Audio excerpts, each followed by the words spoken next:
interference in the February 18th elections in Pakistan. Assistant Secretary of State Boucher was speaking at a congressional hearing Tuesday. Legendary cricket star turned politician Imran Khan is a Pakistani opposition figure who is boycotting the upcoming elections and calling for an end to military action in the embattled border regions of Pakistan. The staunch critic of Musharraf is the founder and chair of the Movement for Justice Party, known in Pakistan as Tehreek-e-Insaf. I sat down with Imran Khan on Sunday here in New York after he had just been in Washington visiting congressional leaders. I asked him why he was here. Well, basically, the Pakistani-American community here, they invited me here to explain the other point of view. There's a government point of view, Musharraf government's point of view, and then there's the other point of view. And they wanted me to explain it to the U.S. lawmakers, to make them understand two things. One is that they should not back one man, a dictator, against the forces of democracy in Pakistan. And secondly, that a new strategy is needed in this war on terror. Because at the moment, terrorism is spreading with leaps and bounds. And unless we have a new strategy, the existence of Pakistan is at stake. Why is the United States relevant to that? Well, for two reasons. One, that the U.S. is involved in Afghanistan. And secondly, U.S. feels that Musharraf is their best bet, the U.S. administration. They feel that he's their best bet in fighting terrorism. Your feeling about that? I think it's the biggest mistake. It's the biggest blunder U.S. is committing. Because you can only win the war on terror if you mobilize the people and exclude the terrorist. Famous saying of Chairman Mao, that a terrorist should be a fish out of water rather than fish in water. In other words, if people from whom the terrorists are operating from, if they start consider them as freedom fighters, the war is going to be lost. They should be, the hearts and minds of those people should be one, so they too should consider them terrorists. So that's the basic premise, and at the moment, unfortunately, the battle for hearts and minds is being lost, and the terrorists of 9/11 are gaining ground because people are joining them, the way the war is being fought. Who do you see are the terrorists, Imran Khan? Well, the terrorists really were the Al-Qaeda. Taliban were just religious fundamentalists. They were not terrorists. And they inherited Osama bin Laden. I mean, Al-Qaeda was already in Afghanistan when the Taliban took power. The best strategy should have been was to isolate Al-Qaeda. But by attacking the Taliban, of course, this and then backing a minority, which was the Northern Alliance, and making them take over Afghanistan and pushing the Taliban, not just did they push the Taliban towards Al-Qaeda, but the Pashtuns, who basically Taliban were Pashtuns, so Pashtuns were also being pushed in that direction. So what should have been a war against Al-Qaeda has now is evolving into a war against the Pashtuns. If it's a war against the Pashtuns, then I'm afraid it's a never-ending war. Because, you know, there are millions of Pashtuns, both sides of the border, Pakistan and Afghanistan. And unless a change of strategy takes place, I'm afraid not only is the U.S. Stuck in a quagmire, but in Pakistan, as I said, the country itself is going to be destabilized, is being destabilized. The assassination of Benazir Bhutto, the day it happened, where were you? Well, that day I'd gone to India to attend a wedding. And as I landed in India, and it was only for a day, as I landed there, I found out that she had been assassinated. You knew her well? We were in university together, and we were friends until she became the Prime Minister. Where in university? At Oxford University in England. And so, you know, it was a huge shock, not just to me, I mean, the whole country. I've never seen such grief in the country. Her significance, and what was your assessment of her role in Pakistan, Prime Minister twice? Well, very significant because she represented one of the two major parties in Pakistan. I did not agree with her politics, because I felt that she wanted U.S. backing to get into power in Pakistan, and the U.S. did back her. And then she was prepared to do a power-sharing deal with a military dictator, who's Musharraf, and a U.S. brokered power deal where she would share power with a military dictator and abandon people like us who were fighting for democracy in Pakistan. So I did not agree with her tactics. Why was the U.S. involved with that? Why did she work with the U.S.? Well, U.S. was involved with her because they felt that she was a moderate or liberal a political force which would back Musharraf, who was their man to fight terrorism. And she needed the U.S. and she needed Musharraf. The reason, in my opinion, and in fact, opinion of most people in Pakistan, she needed them because she was stuck in corruption cases, Switzerland and in Spain, and she needed Musharraf to be on her side so that the Pakistan government would not pursue these corruption cases. Who do you think killed Benazir Bhutto? Very difficult to say. It could have been any of the various groups that are now fighting the Pakistan army. And Benazir had specifically stated that she would fight against Al-Qaeda, against Taliban, against the fundamentalists. So clearly all those groups, and this is not one group now, there are various groups now, which is why I think that this, the way the war is on terrorism is being fought, is actually creating more terrorists. So there are various groups now, and so all of them would have been gunning for her. And secondly, it could also have been the stakeholders, people who have been in power for 5 years, who were threatened by her. And that's why an independent inquiry is needed. Meaning Musharraf? Well, Musharraf and the political forces supporting Musharraf. At that time of the assassination, it has now come out that the United States quietly approved $500 million worth of fighter jets to go to Pakistan, Lockheed Martin jets. What do you think of that?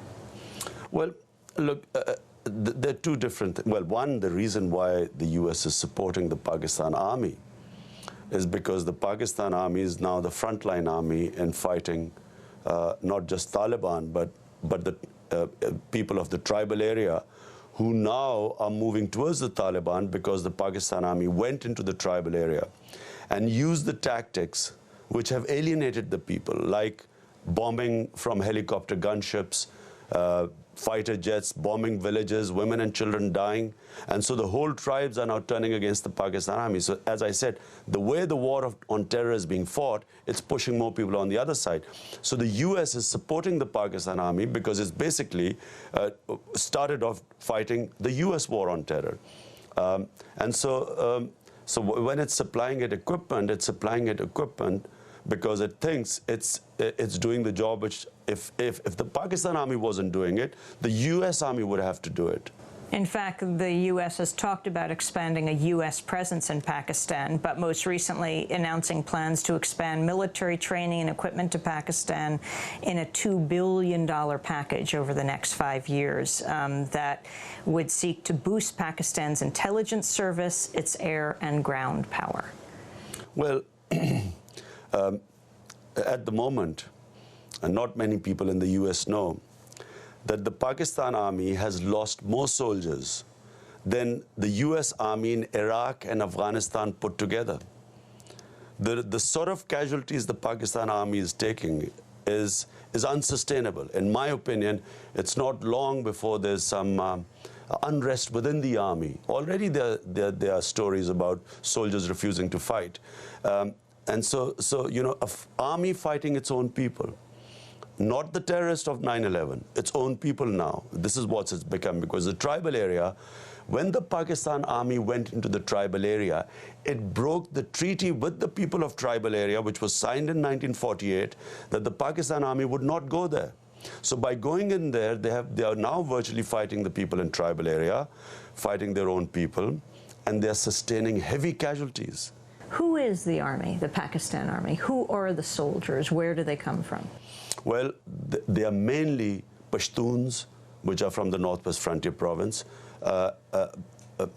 and the Punjabis, which come from the Punjab province. Actually, the Punjabis are the predominant force, and the Pashtuns are the second in numbers. They would be the second highest numbers there.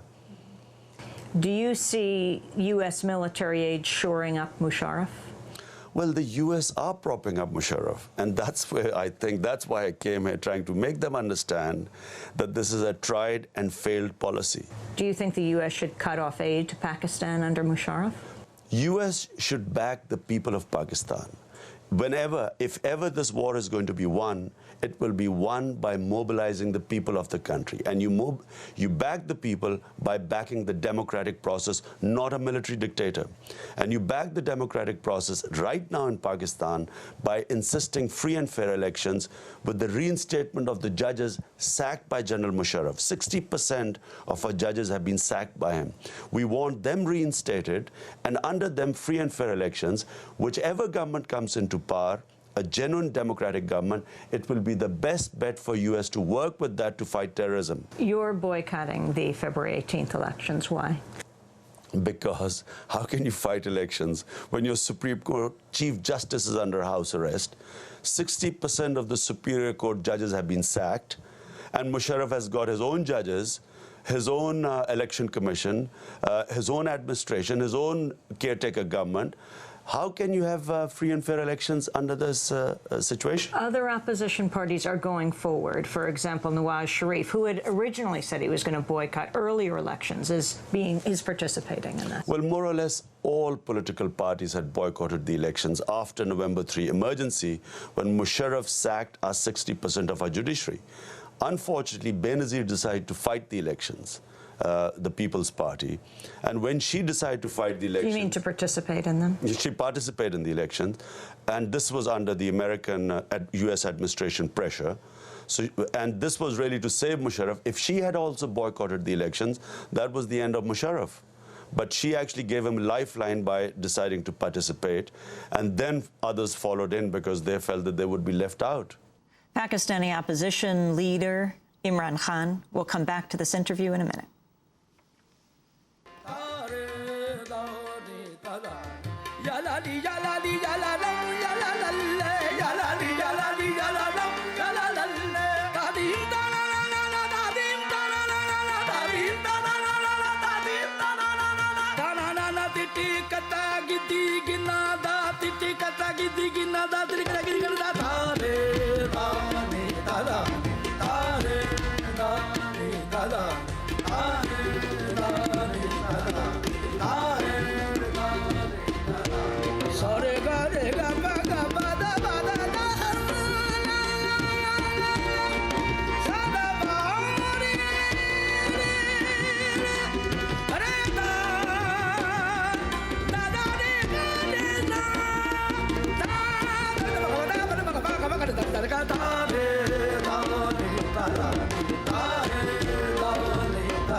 This is Democracy Now!, democracynow.org, The War and Peace Report. I'm Amy Goodman. As we return to my conversation with Pakistani opposition leader Imran Khan.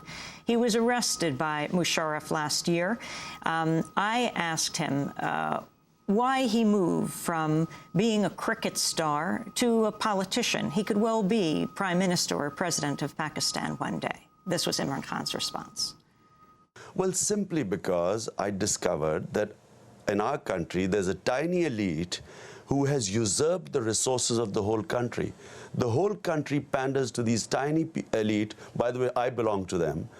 And the rich are getting richer, and the vast majority of people don't even have basic rights. And so I felt that the way to fight for rights is, and that's why we were called Movement for Justice. We felt that we have to have an independent justice system. Only when you have an independent justice system is there a check and balance on the executive. Because what is happening is that the elite has basically captured the government. Whether it's one party or the other, basically the interests are the same. And so they come into government and they plunder the country. They usurp the resources. And so common people are deprived of all their basic needs: health, education, water, housing, justice. And the only way we can check this elite and have even free and fair elections, even have prosperity if our justice system is independent. So that's what my movement was 11 years ago. You've been in this country for a few days now. What do you think of the U.S. media here and its portrayal of Pakistan, your country? Well, unfortunately, they do not have this whole war on on terrorism is extremely complex. This what they call terrorism and all the people they think are terrorists, not all of them have anything to do with Al-Qaeda or even Taliban.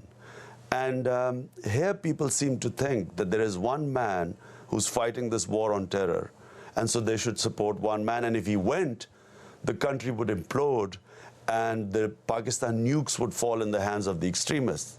And so this sort of fear is prevailing in the US, actually not understanding the ground realities of the country. The realities are, whenever we've had elections, even religious parties, not all of them are extreme, all of them have been marginalized.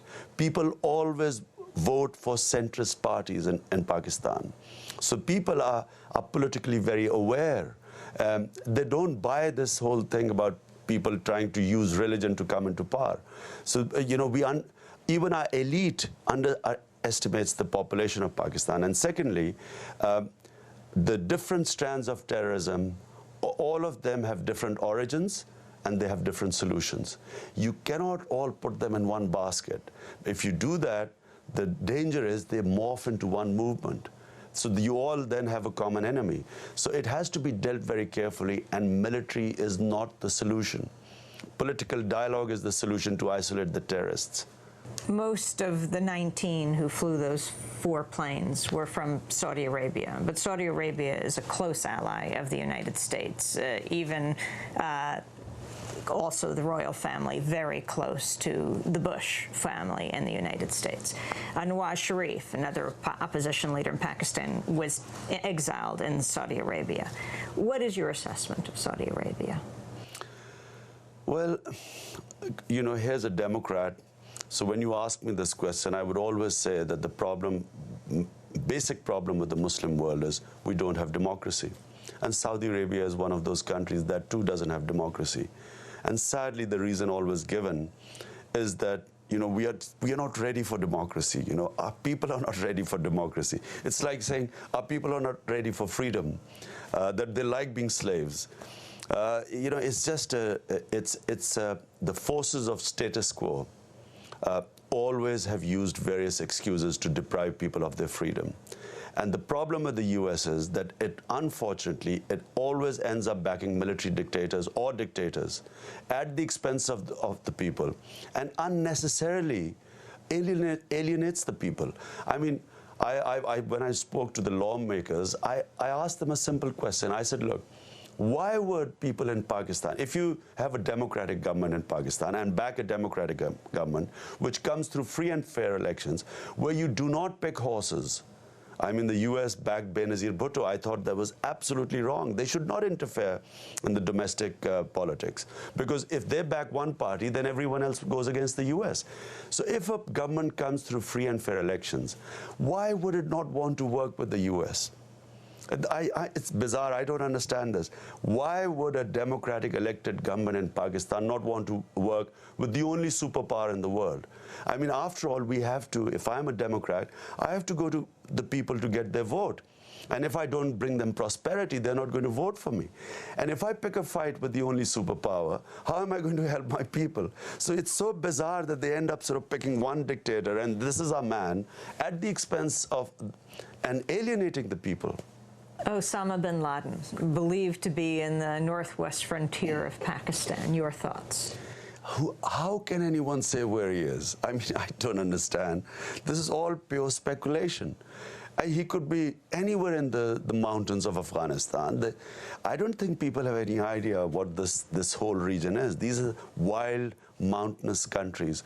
There is no border. There's a 1,500-mile border with Afghanistan and Pakistan. There is no border. There's no checkpost. There are no, people have always crossed from one side to the other. The same Pashtun tribes, half of the tribe would be on one side of the Durand line or the border, half is on the other side. How can anyone say what is going on where? And so This is pure speculation that he's on the Pakistan side of the border. He could easily be on the other side of the border. You're here in the midst of the presidential race. Senator Barack Obama just won in South Carolina. In the debates, he talked about authorizing the U.S. military to carry out unilateral attacks inside Pakistan without the support of the Pakistani government if there was actionable intelligence against al-Qaeda. Well, okay. The U.S. has already conducted attacks inside Pakistan. And I'll give you one example. They attacked this place where they thought some Taliban commander was hiding, a seminary, a madrasa. They ended up killing 83 people in this bomb attack in Bajaur. Out of those 83, 60 were children below the age of 18. As a result of that attack, there was an immediate suicide bombing. A bomber walked into a camp, Pakistan military camp, killed 50 soldiers. Now, if the U.S. gets it wrong and does these attacks, which it has got wrong several times, killed innocent people, all that is happening is that those people, because the U.S. is just doing aerial bombing, those people then attack the Pakistan army. And as I said, the casualties that the Pakistan army is taking, it's unsustainable. You know, they are having 40, 50 soldiers dying a day.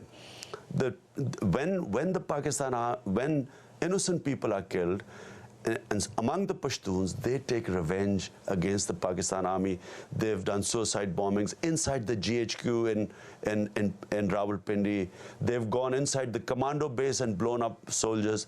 So if the U.S. has this intelligence, surely if the Pakistan army is taking these casualties, they should take them into confidence and tell them to deal with the situation, rather than taking unilateral action and then most of the time getting it wrong, ending up alienating the people, and then people taking their anger out on the Pakistan army. There's been polls done in Pakistan that show a serious amount of support for Osama bin Laden, that he is actually more popular than President Bush. Well, you know, this is the issue. Why is this the case?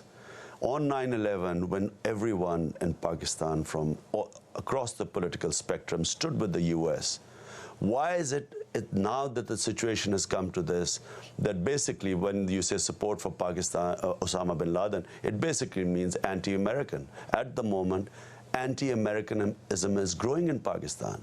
This should be, you know, carefully tackled. It's not a black and white thing that you are with us or against us. You know, they hate us. Why do they hate us? You should find out, why is this alienation going on? And if all the root causes are explored, one of them would be that the country is backing an unpopular military dictator against the people of Pakistan, against the democratic forces in Pakistan. And all those people who are turning against Musharraf are also turning against the U.S. I mean, hasn't Pakistan, the ISI, the intelligence services been working closely with the Taliban, shoring them up, building them up in Afghanistan for many years? Well, if you go a little further back, then ISI and CIA were shoring up the Afghan Mujahideen. In fact, they trained the Afghan Mujahideen. The whole of 80s, the people who were being trained in acts of terrorism against the Soviets were the Mujahideen, who most of them later on became Taliban. So the relationship actually goes right back to the 80s, you know, where the CIA also had a relationship with them. Then, of course, when the Soviets left, the Americans basically abandoned Afghanistan, and chaos prevailed, where the warlords took over various parts of the country. And the movement of Taliban was a genuine popular movement started against these warlords. And then, unfortunately, this movement then degenerated into a, you know, what were total Islamic fundamentalists. Have you ever considered a power-sharing agreement with Musharraf? Absolutely not, because that would be negating our democracy. Remember, Pakistan, you know, when we talk about Pakistan's democracy, you should only look at India, because our history is similar to India. We were the same country, separated in 1947. And we came in, Pakistan came into being through democracy, through a vote. And people in Pakistan are quite prepared for democracy. There's a level of maturity that prevails amongst the people. Our problem has been, unfortunately, because of this threat of a neighbor 7 times the size, we became a security state. An army became very strong and actually kept interfering in the democratic process. So the way to go about bringing democracy to Pakistan is free and fair elections, independent justice system, not power sharing with a military dictator. Do you think Musharraf should resign? He should have resigned a year back, but he certainly, if we want stability in Pakistan, he must go. He is now the cause of instability in the country. He's attracting terrorism. The people who were not terrorists before, because of him, are now picking up the gun because they're losing faith in the democratic process. When you have rigged elections, when people feel that through their vote they cannot change the system, they are eventually going to pick up the gun. Imran Khan, opposition leader, heads the Party of Justice in Pakistan. He is the cricket star who became a politician, could well be prime minister or president of Pakistan someday, though he is boycotting the February 18th elections of General Musharraf. He was imprisoned by General Musharraf in November, among thousands of Pakistanis. We will continue to follow his work in Pakistan. After he left on Sunday, left the United States, he went on to Britain, where he, his ex-wife, Imran Khan, and many others were protesting the meeting of British Prime Minister Gordon Brown with Musharraf, who is trying to build international support for his regime. And then he went back to Pakistan. And that does it for today's broadcast.